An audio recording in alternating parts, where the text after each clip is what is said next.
Hi there, model painters. Is your paint always drying up? Are your palettes always crusty and messy? Don't have enough room to mix your paint? Sounds like you need to get yourself a wet palette. Hi everyone, welcome to my first tutorial. This one's going to be about wet palettes. But what is a wet palette, I hear you say? A wet palette is something in miniature painting and hobby painting that keeps paints fresh between sessions or for longer periods of time. Let's break down mine from Redgrass Games. So it comes with a lid, usually some sort of elasticated strap to keep it together. One of the main pieces, the hydrofoam or foam padding. And then of course you've got your base. But Ronin, how do I use such a sophisticated piece of equipment? Well, it's simple really. All you've got to do is take your foam pad, or your hydrofoam as they like to call them, pop that in your base, followed by a good old swill of water. And I mean really soak this thing. Get it absolutely drenched. The purpose of this is that this foam is going to provide moisture to your paints over those prolonged painting sessions, or in between painting sessions when you want to put the lid on. You want to aim to get the foam just about covered. The way you can tell is if you tap it with your fingers, move it around, you should have a little bit of pooling and rippling of the water, just like that. With most wet palettes, you get some sort of paper to go on it or parchment. I'm going to magic mine out of thin air. So I'm going to take my hydration sheets, I'm going to pull one out, show you how to apply it to the base. Doesn't really matter which side goes down. All you need to do is pop it on the foam, and you want to try and squeeze out any of those air bubbles. Sometimes you will get rippling around the edges, but just flatten it down in the water. Hopefully that'll do the trick. And that's it. Thank you for watching. Just kidding, do you think I'd let you go without a demonstration? I'm going to take some of this ultramarine blue from the Army Painter, give it a good old shake. I'm going to put a small blob on the paper. As you know, miniature paints, a little bit goes a long way. And if you know my videos, you know I like to water it down. Can't have the paint being thicker than me. And you can really check the consistency you want on a wet palette. There's lots of space to pull the paint around and really work it the way you want to. Now that the paint's down on the palette, that'll last there for ages, sometimes hours. And as I said earlier, if you want to keep it for longer in between painting sessions, just pop your lid on. And most come with like an elastic strap like this, so we'll pop that on. This is just to keep the lid secure and nice and airtight. Give it a little jiggle, that ain't going anywhere. Now let's get to painting.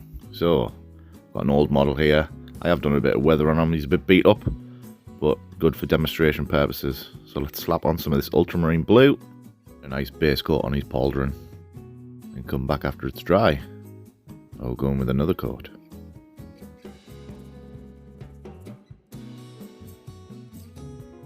Now another thing you can do on your wet palette is introduce other paints, and you can start to blend them together. So we'll take some of this bright sapphire, again from the Army Painter, just add a little dot. And what you can do is you can take your ultramarine blue and your bright sapphire, just mix them on the palette. What's really great about this is you can do it in ratios that you want.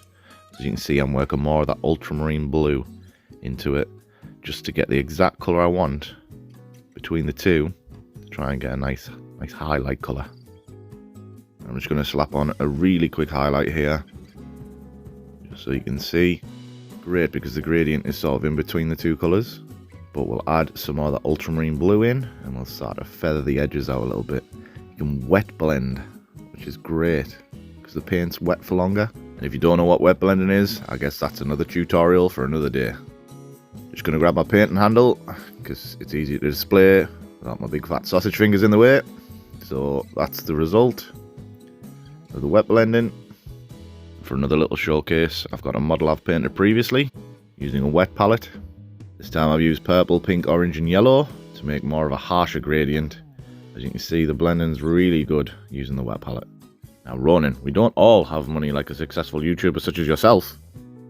So now I'm going to show you how to do a DIY wet palette. Reasonably cheap.